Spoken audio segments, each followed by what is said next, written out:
तो क्या इस्लामाबाद में हुई वार्ता की विफलता ने मध्य पूर्व में महाविनाश की पटकथा लिख दी है?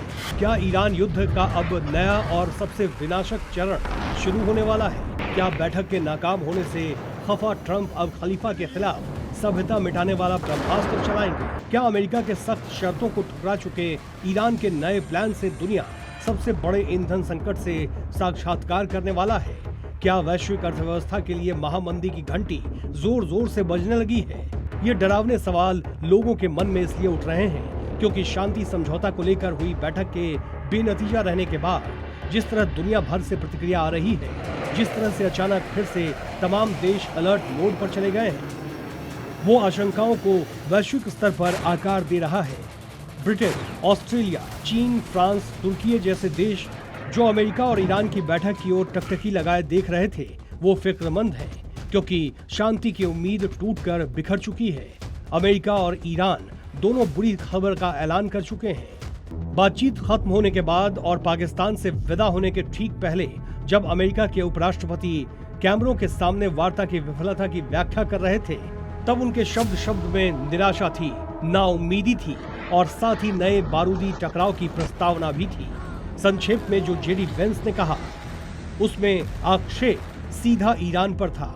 जवाब में तेहरान ने जो कहा उनके आरोप के चक्रव्यूह में अमेरिका की मनमानी थी। लेकिन बातचीत की नाकामी के बाद दुनिया से जो प्रतिक्रियाएं आई उसमें बेहिसाब आह है, परवाह है और घनघोर अंदेशा भी है। ये अंदेशा शब्दों में परिलक्षित हो रहा है। अमेरिका और ईरान के प्रतिनिधिमंडल के पाकिस्तान से उड़ने के बाद कैसे हाहाकार मचा हुआ है वो ऐसे समझिए। ब्रिटिश स्वास्थ्य सचिव वेस स्ट्रिटिंग ने बातचीत नाकाम होने पर घोर निराशा जताई है। ऑस्ट्रेलिया ने भी बातचीत के विफल होने पर दुख जताया है। कहा है अगर ये संघर्ष और बढ़ता है तो इससे लोगों को ज्यादा नुकसान होगा और पूरी दुनिया की अर्थव्यवस्था पर बुरा असर पड़ेगा। चीन के विदेश मंत्रालय ने वार्ता के विफल होने पर चिंता जाहिर की है और फिर से दोहराया है कि दोनों पक्षों से राजनीतिक और राजनयिक चैनलों के माध्यम से विवादों को हल करने का आह्वान किया। फ्रांसीसी राष्ट्रपति इमैनुअल मैक्रों और तुर्की के राष्ट्रपति रेसेप तैयब अर्दोगन ने इस मुद्दे पर चर्चा की और मध्य पूर्व में बढ़ती हिंसा पर चिंता जताई है।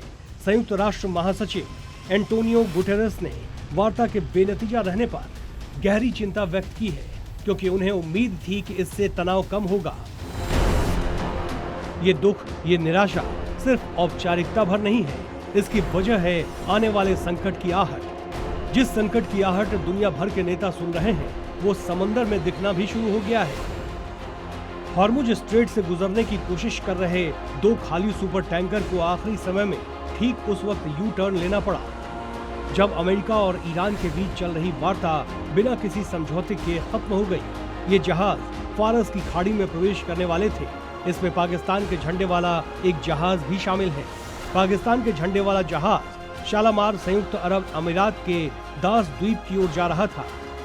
दूसरी तरफ फार्स न्यूज एजेंसी के मुताबिक ईरानी सेना ने एक अमेरिकी जहाज को भी हॉर्मुज स्ट्रेट से वापस लौटा दिया।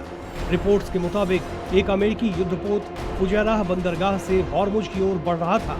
ईरान ने स्पष्ट रूप से कहा था कि हॉर्मुज के करीब आने पर हमला किया जाएगा। इस चेतावनी के बाद अमेरिकी जहाज लौट गया। जिस तरह अमेरिका और पाकिस्तान के जहाजों को हॉर्मुज में रोका गया उसका डर समूची दुनिया को है। 28 फरवरी के बाद हॉर्मुज में ट्रैफिक करीब बंद है। दुनिया को क्रूड सप्लाई करीब ठप है। अब बातचीत नाकाम होने के बाद डर है कि ईंधन संकट और ज्यादा गहरा जाएगा क्योंकि बातचीत के केंद्र में हॉर्मुज भी था। सूत्रों के मुताबिक हॉर्मुज के मुद्दे पर तब तक कोई बदलाव नहीं होगा जब तक अमेरिका एक उचित समझौते के लिए तैयार नहीं होता। ईरान में हॉर्मुज पर अपने पूर्ण नियंत्रण और संप्रभुता का दावा किया है। वार्ता के दौरान ईरान ने स्पष्ट किया है कि इस मार्ग से जहाजों की आवाजाही केवल उसके आदेश और IRGC की अनुमति से ही होगी।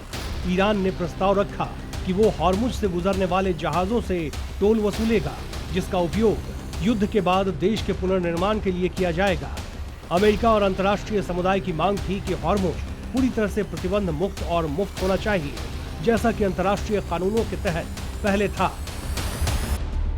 यही कारण है कि हॉर्मुज पर पेच फंस गया है। इसके असर का डर दुनिया को सता रहा है।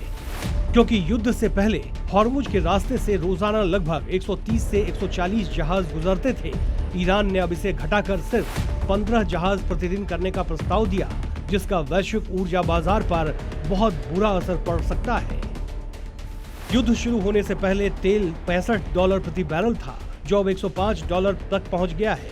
कुछ विशेषज्ञों ने चेतावनी दी है, अगर स्थिति नहीं सुधरी तो तेल $200 प्रति बैरल तक पहुंच सकता है। बातचीत के टूटने से वैश्विक बाजारों में भारी अनिश्चितता लौट आई है। सोमवार को बाजार खुलते ही तेल की कीमतों में बेहिसाब उछाल आने की प्रबल संभावना है।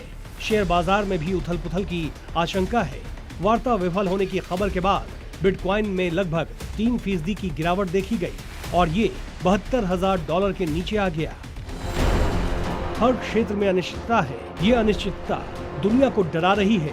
दुनिया भर के देश आने वाले खतरे से निपटने की तैयारी शुरू कर चुके हैं। वैकल्पिक रास्तों की तलाश शुरू हो गई है। ब्यूरो रिपोर्ट, जी मीडिया।